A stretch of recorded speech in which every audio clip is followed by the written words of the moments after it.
आप कितने भी नालायक क्यों ना हो, नोटबंदी के बाद अगर आपकी मां 90 बरस की होगी तो आप उसको एटीएम के बाहर नहीं खड़ा करेंगे, ये मेरा भरोसा है। तो नालायक बेटा है, उस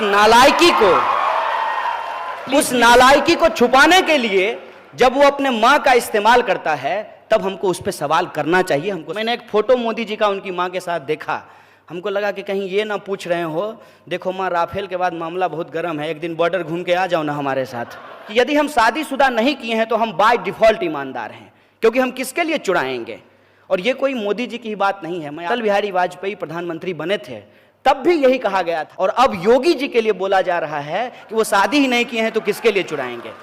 चंबल के जितने भी डाकू हैं वो शादीशुदा नहीं हैं, वो क्यों लूट रहे हैं ये मुझे समझा दीजिए। आपने जो बोला one person is equal to one vote is equal to one value.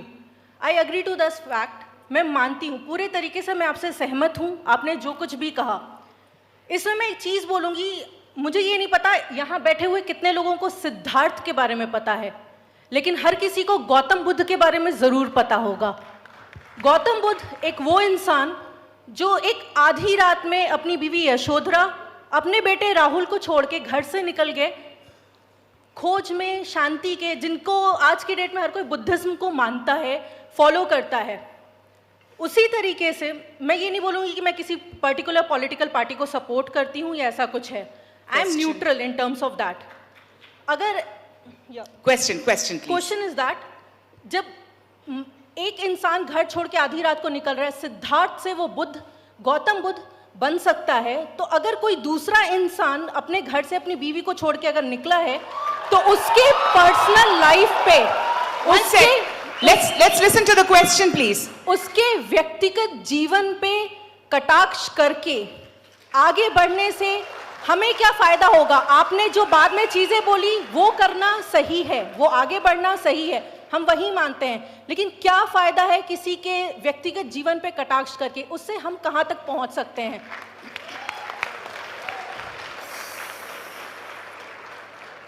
सबसे पहली बात तो बहुत बहुत शुक्रिया आपका, आपने कहा कि आप वहीं से हैं जहां से मैं हूं।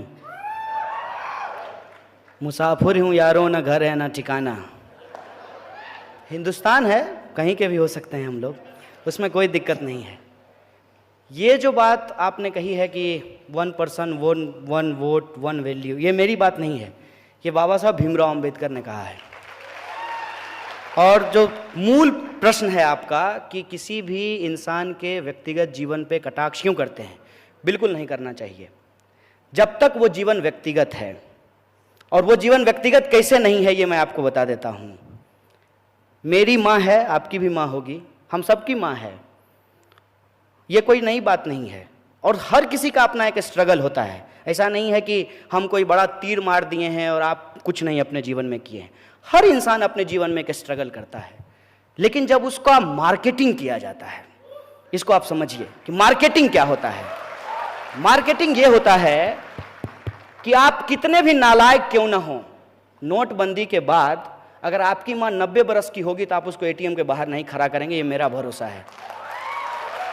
लेकिन अगर 90 साल की मां को कोई अगर एटीएम के बाहर खड़ा कर दे तो ये व्यक्तिगत बात नहीं है, ये मार्केटिंग है, ये सार्वजनिक बात है।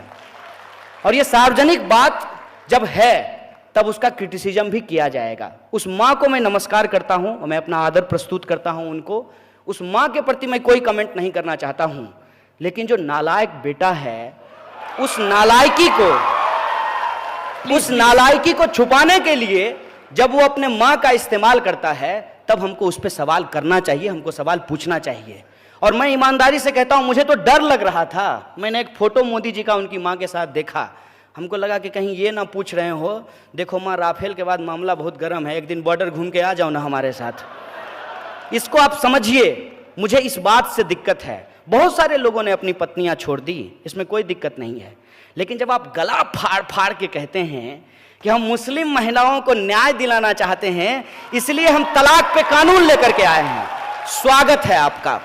आप यदि मुस्लिम महिलाओं को न्याय दिलाना चाहते हैं, आप कानून लेकर के आए हैं, स्वागत है आपका। लेकिन उन महिलाओं का क्या जो बिना तलाक दिए ही जिनको छोड़ करके भाग गए हैं लोग, उनका क्या? और ये सवाल मैं क्यों उठा रहा हूं, आप मुझे बताइए। कि वो इतने साल से राजनीतिक जीवन में हैं, ये पत्नी का सवाल कब उठ करके सामने आया है? जब चुनाव आयोग ने कहा कि यदि आप शादीशुदा हैं तो उस कॉलम को आप छोड़ नहीं सकते हैं, उस कॉलम को आपको भरना पड़ेगा। और ये क्या होती है? ये एंटी विमेन मानसिकता जो है, मैं उसके खिलाफ हूं और उससे जोड़ करके मैं देखता हूं, और उसको आप समझिए मैं कैसे देखता हूं। व्हाट्सएप पे आपके ऊपर मैसेज आएगा पत्नियों के खिलाफ, तमाम तरीके का मैसेज जो है वो आएगा, उसमें औरतों के खिलाफ और पत्नियों के खिलाफ आपको मैसेज मिलेंगे। अगर शादी इतनी ही बुरी चीज है, अगर शादी करने वाले सारे लोग खराब ही होते हैं, जो भी शादी करता है वो समाज में लूटता है और लूट मार मचाता है, तो मुझे बताइए गब्बर सिंह की तो शादी नहीं हुई थी, वो किसके लिए लूट रहा था? असल मुद्दा यह है कि जो शादीशुदा जिंदगी जीने वाले लोग हैं, अपने जो जीवन के जद्दोजहद में वो लगे रहते हैं, उस बात को डिमीन करने के लिए, उस बात को नीचा दिखाने के लिए, और इस बात को बढ़ा चढ़ा करके स्थापित करने के लिए कि यदि हम शादीशुदा नहीं किए हैं तो हम बाय डिफॉल्ट ईमानदार हैं, क्योंकि हम किसके लिए चुराएंगे। और ये कोई मोदी जी की बात नहीं है, मैं आपको याद दिलाना चाहता हूं, जब अटल बिहारी वाजपेयी प्रधानमंत्री बने थे तब भी यही कहा गया था कि अटल जी किसके लिए चुराएंगे, क्योंकि उनको तो कोई है ही नहीं, वो शादी ही नहीं किए हैं। फिर मोदी जी के लिए यही बोला गया कि वो शादी ही नहीं किए हैं, वो किसके लिए चुराएंगे। और अब योगी जी के लिए बोला जा रहा है कि वो शादी ही नहीं किए हैं तो किसके लिए चुराएंगे। मतलब इस देश में जो लोग शादी कर लिया है वो सिर्फ और सिर्फ चोरी करता है। चंबल के जितने भी डाकू हैं वो शादीशुदा नहीं हैं, वो क्यों लूट रहे हैं ये मुझे समझा दीजिए। ये जो औरत के खिलाफ मानसिकता है, औरतों के खिलाफ जो मानसिकता है, हम उस मानसिकता के खिलाफ हैं। क्यों हम स्वीकार नहीं करेंगे? हमको बताइए। अगर हमने शादी की है तो कोई अपराध किया है क्या, कोई पाप किया है कि हम स्वीकार नहीं करेंगे कि हमने शादी की है? हम इसलिए छुपाते हैं ताकि वो जो हमारा मार्केटिंग है उस मार्केटिंग का पॉइंट कम हो जाएगा।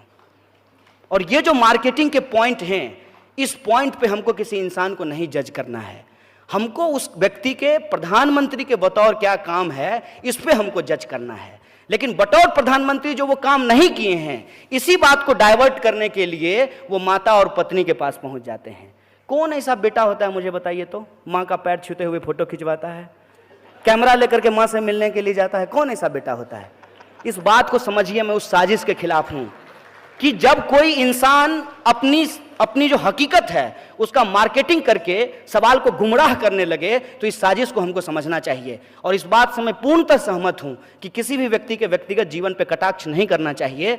मसलन कोई भी व्यक्तिगत जो बयानबाजी होती है व्यक्तिगत जीवन को लेकर के, उससे बचने का प्रयास करना चाहिए। लेकिन जरूरत इस बात की है कि वो बात व्यक्तिगत हो।